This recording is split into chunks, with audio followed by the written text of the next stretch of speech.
ya kisiki balaleno gimla nyo jingkerku ya balang pila penyo lenti ba ekliyan ban roy balang jong ublay Batman simpi IT buat kaboru piase tunang tray minor kam jong ublay kadang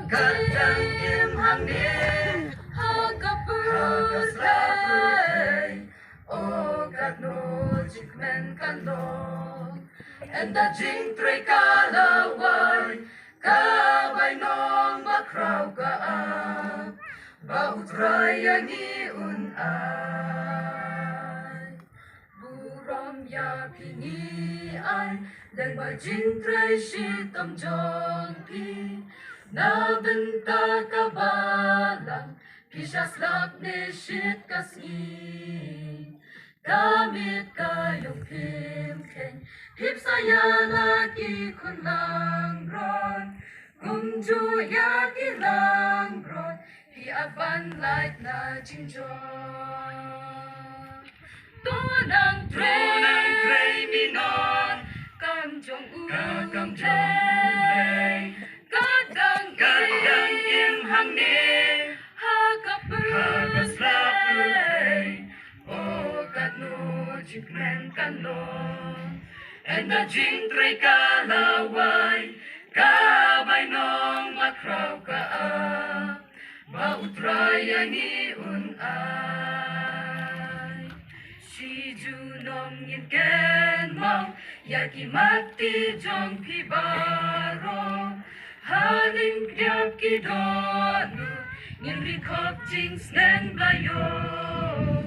mankas ngingin yay put yaki dinjat babhajong pi shilan terka jing in ay kanekan sa hangin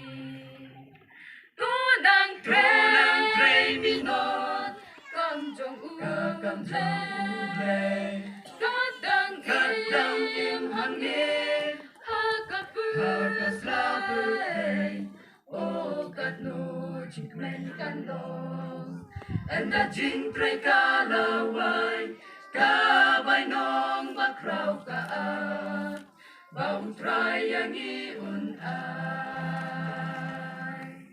layun kerku hinang yobon man kasngi